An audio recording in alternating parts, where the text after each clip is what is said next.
Hey guys, Lord here. Today I'd like to share with you my thoughts on the Family Guy Season 17 premiere and how Brian has hit a new low and how he's become a scumbag over the past several seasons, especially since being killed off in 2013 and brought back 2 episodes later. If you ask me, after last night, Brian Griffin should have stayed dead. Why is that, you may ask? I will tell you. Spoiler warning, if you haven't seen the Season 17 premiere of Family Guy last night already or on demand today, do not watch this video any further as it contains spoilers for the Season 17 premiere. So, in the beginning of the episode, Brian is wearing some tacky headgear and a scarf while sneaking out of the house in hopes no one will notice that he's going off to some sad, depressing nightclub in an attempt to meet women. As for those of you who have been Family Guy fans as long as I have, and people who are older than me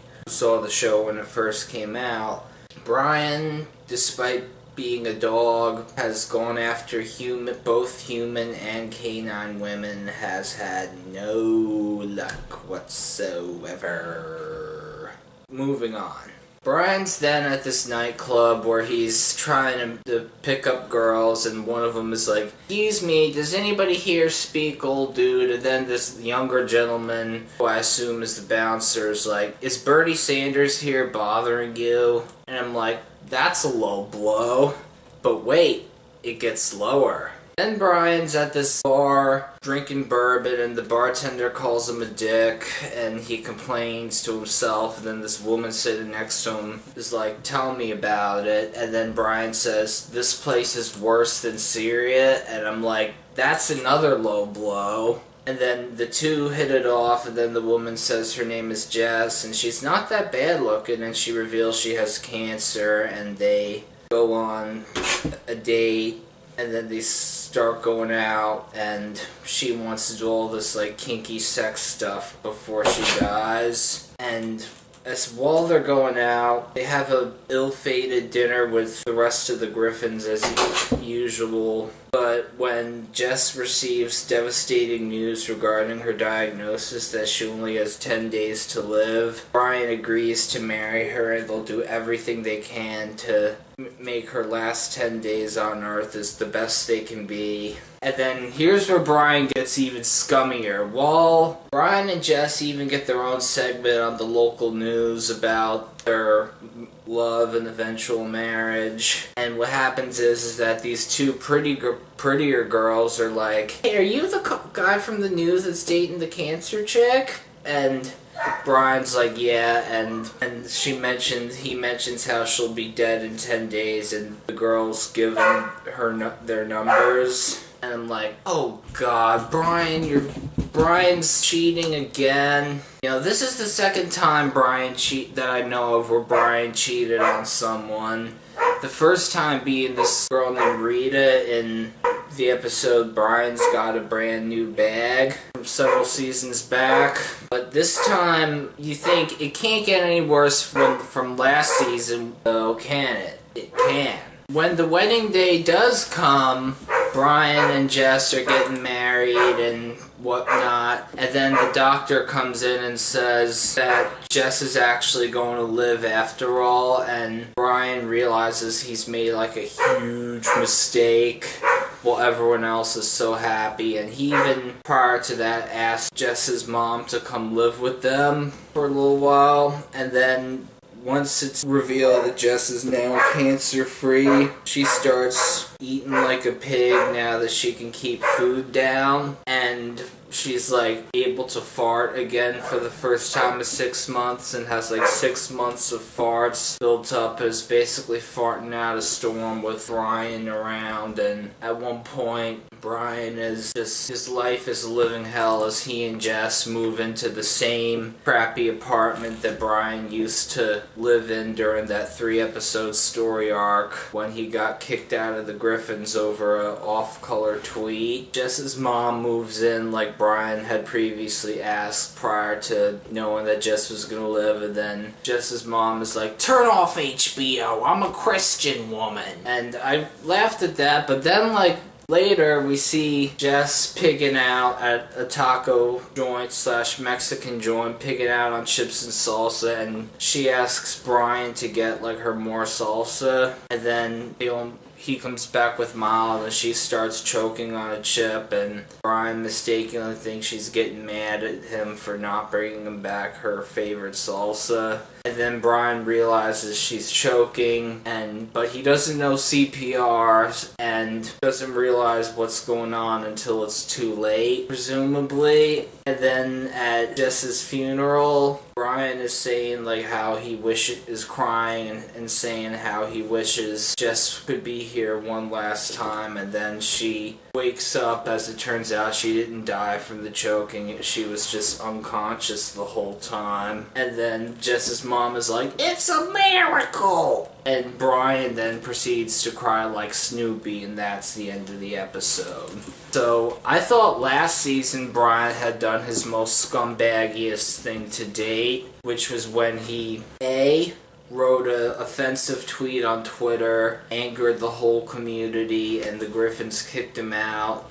B, went job hunting and found a job at this suicide hotline's call center and basically tried to get with a female coworker. When that failed, he did something that he shouldn't have in front of her. He tried to frame her by planting coke in her drawer, and then when she was gonna forgive him and it turned out that he planted the coke in it, she pushed him down the stairs and he got a broken leg. And I thought that was his scumbaggiest thing yet, but this latest thing, taking advantage of a cancer patient, trying to make them happy, thinking that they're gonna die, this gotta be the worst thing he's ever done to date. You know, this dog used to be the voice of reason on the show in its early seasons, and then starting around season 4 to 5, he's become a total scumbag. And then when Brian Griffin was killed off in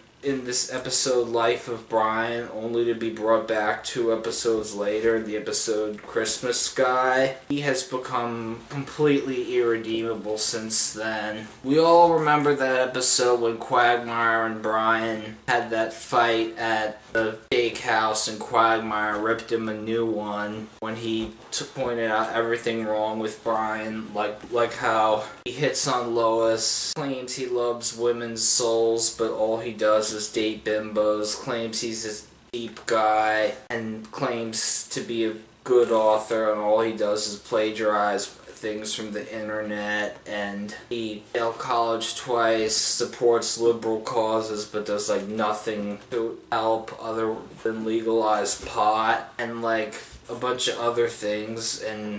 And Brian even has an illegitimate son that he never sees, because not that long ago in one episode, Brian took advantage of his son being a Disney Channel star so he could push his books on everyone. But this latest stunt from last night's season premiere takes the cake as the most scumbaggiest thing Brian's ever done to date. Other than that, there were a few takeaways from the episode that I liked, and one I found kind of odd. The one takeaway from the episode that I found kind of odd and a little bit concerning was this cutaway gag when Brian and the guys were watching the news and Quagmire says, "I know we haven't been on the best of terms, Brian, but I want to throw you the best damn bachelor party you've ever had. It'll be crazier than what Kanye West's doing right now." And then like it cuts to Kanye West baking something.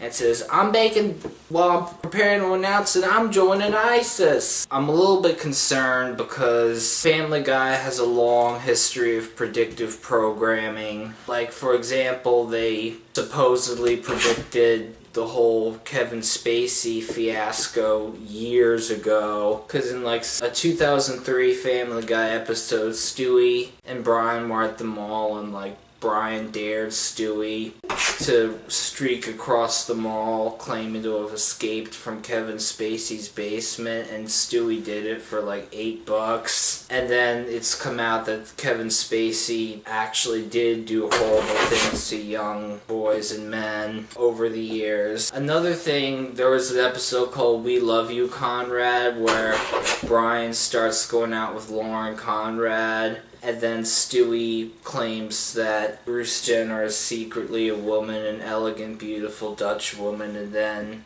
years later, Bruce gets a sex change and becomes Caitlyn Jenner. But the big example of Family Guy predictive programming that a lot of people talk about is the episode Turban Cowboy, where Peter befriends a Muslim man in the hospital. Peter's friends are all judging him for being friends with the Muslim, except for Brian. And then it turns out that his friend actually is a terrorist, and Peter calls the guy on his cell phone twice, and 2 explosions happen as he dials the phone. And earlier in that episode, there's a scene where Peter wins the Boston Marathon by plowing over all the runners with his car. And then, like a month later, the Boston Marathon bombing happens. Plus, Kanye West has been a big on-off Trump supporter in recent years. He's completely changed from back in the day. Like, I remember hearing that in 2005, he said George Bush doesn't care about black people in response to Hurricane Katrina, and he's like a different person now, allegedly. And I find the whole Family Guy cutaway of him preparing to announce that he's joining ISIS, which is a horrible, vile, despicable organization, to be a wee bit concerning, given Family Guy's history of predictive programming. But there's a little bit of good in this episode. Like, Peter had this funny invention called the suit shoot, which is basically a 2-piece business suit of like a jacket, pants, but the pants have a flap in the back, so you don't have to take them off when you go number 2. And it's pretty funny. And it was like an invention that Peter had supposedly done but failed to take off, and he lost $200,000. Throughout the series, I'm like, where does Peter get the money for his shenanigans? Aside from working at the brewery. Well, that is it for today, folks. I have said what I have wanted to say about the Family Guy Season 17 premiere. Brian has officially done his worst deed to date. He is a new class of scumbag that hasn't even been invented yet. And the only redeemable character on the show right now I can think of is Chris. But before I go, I want to give you people in my comments section an update on the Dante's Inferno homework assignment. Be sure to play the whole game all the way through.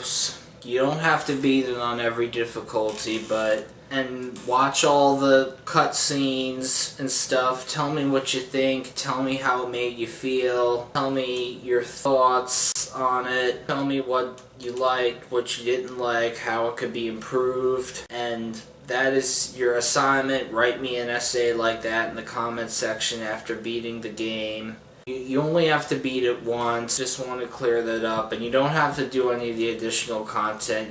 You only have to beat it once. And make sure you watch the cutscenes and pay attention. You can have subtitles on if you want. And that is it for today, folks. Peace.